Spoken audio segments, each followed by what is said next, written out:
Shalom ibu-ibu yang sama dikasihi Tuhan. Apa kabar hari ini?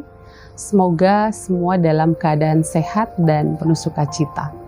Hari ini, saat ini kita bersyukur bersama dalam pertemuan kita di dalam ibadah Pelkat Persekutuan Kaum Ibu.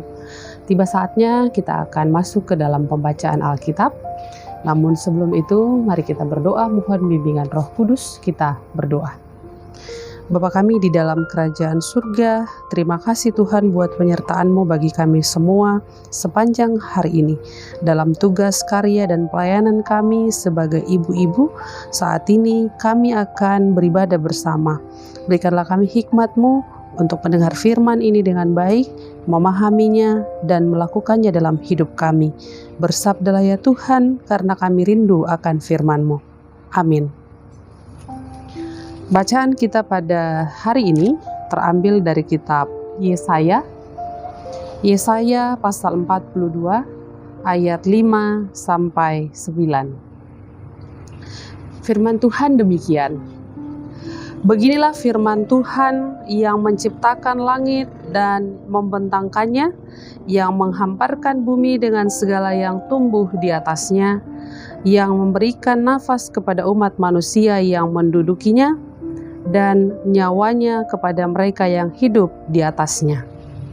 Aku ini Tuhan, telah memanggil engkau untuk maksud penyelamatan, telah memegang tanganmu, aku telah membentuk engkau dan memberi engkau menjadi perjanjian bagi umat manusia, menjadi terang untuk bangsa-bangsa, untuk membuka mata yang buta, untuk mengeluarkan orang hukuman dari tempat tahanan, dan mengeluarkan orang yang duduk di dalam gelap dari rumah penjara.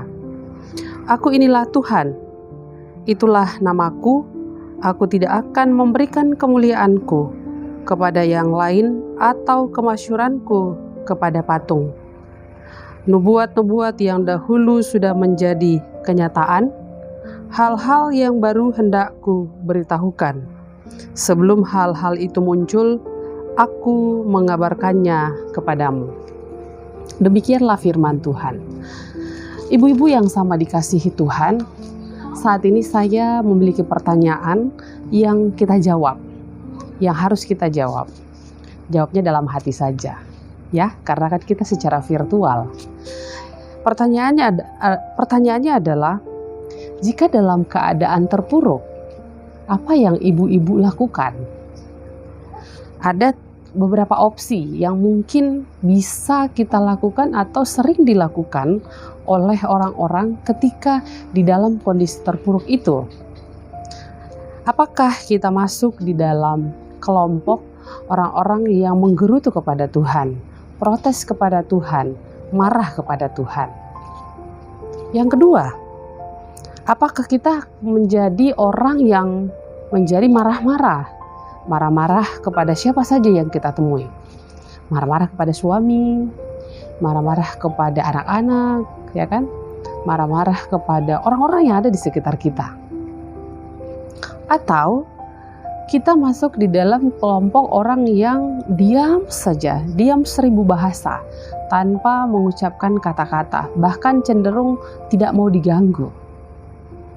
Yang berikutnya, apakah kita masuk bagian daripada orang-orang yang mencari tempat tertentu, pergi jauh-jauh dari tempat kita di mana berada? Misalnya jaga jarak dari keluarga, ya kan? Jaga jarak dari persekutuan. Atau kita masuk ke dalam kelompok orang-orang yang berusaha menghibur diri dengan melakukan hal-hal yang kita cintai. Misalnya bernyanyi gitu ya, putar musik, terus bernyanyi-nyanyi. Mungkin sendiri saja tidak apa-apa, ya, it's hobi gitu. Atau kita adalah bagian orang yang mencari tempat wisata di mana kita bisa melepaskan segala penat kita dari segala pergumulan yang kita hadapi. Atau apakah kita masuk ke dalam kelompok orang yang masuk ke dalam kamar, diam, duduk tenang, lipat tangan, tundukkan kepala, lalu berdoa? Kita masuk di kelompok yang mana, ibu-ibu? Malam hari ini kita diingatkan kembali dari bacaan kita dari Yesaya pasal 42 ayat 5-9. Bacaan ini adalah gambaran kondisi bangsa Israel ketika mereka berada di tanah pembuangan, yaitu di Babilonia. Kehidupan di pembuangan yang mereka berada pada tempat yang tidak nyaman, tidak merdeka, tidak bebas melakukan apa yang ingin dilakukan, atau tidak dapat dilakukan seperti ketika mereka di tanah mereka sendiri. Dalam bacaan ini kita dapat melihat penulis ingin menyampaikan kepada bangsa Israel tentang namanya pemulihan. Pemulihan yang akan diterima bagi orang-orang yang tetap setia. Jadi ibu-ibu, di dalam bacaan ini adalah tentang penyampaian pemulihan. Namun pemulihan ini ditegaskan bahwa akan diterima oleh orang-orang yang tetap setia. Ibu-ibu yang dikasihi Tuhan, bacaan ini juga menyampaikan kepada kita kuasa Tuhan sedang bekerja dalam kehidupan bangsa Israel yang sedang berada di tanah pembuangan. Kuasa Tuhan tidak dapat kita selami. Tidak ada seorang pun yang mampu menyelami kuasa kasih Tuhan. Ibu-ibu yang dikasihi Tuhan, mengapa dari uraian tadi beberapa kali ditegaskan, beberapa kali disampaikan tentang kata pembuangan? Di ayat ke-7 mari kita baca kembali, untuk membuka mata yang buta dan seterusnya. Di sini kita dapat lihat bahwa keadaan bangsa Israel di dalam pembuangan sedang mengalami masa krisis. Krisis yang mereka alami tidak hanya krisis kebebasan, tidak hanya krisis ekonomi, tetapi yang lebih nyata di sini adalah krisis iman.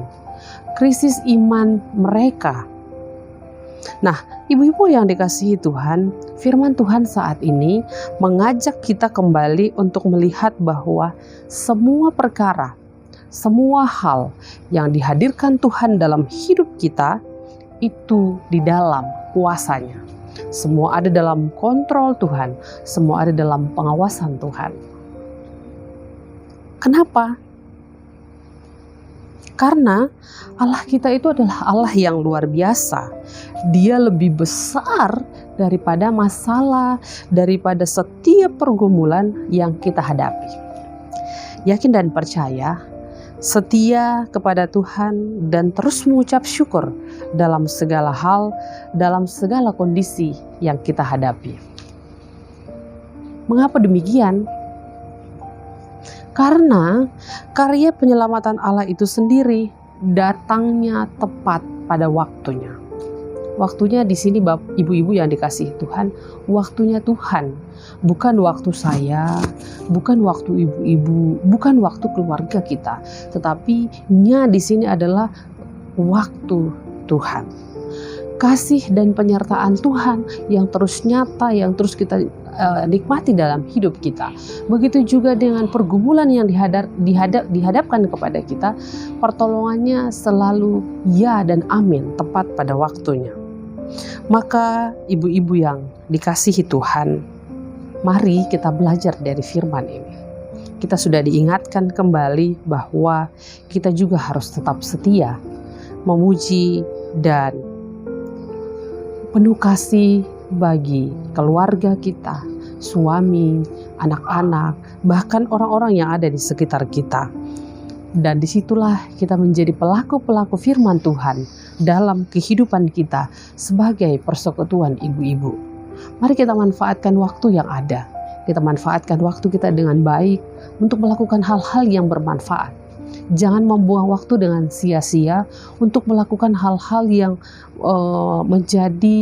merugikan diri sendiri, merugikan keluarga, merugikan orang-orang di sekitar kita, bahkan menjadi batu sandungan. Jangan sampai seperti itu. Mari kita kembali dalam kehidupan kita.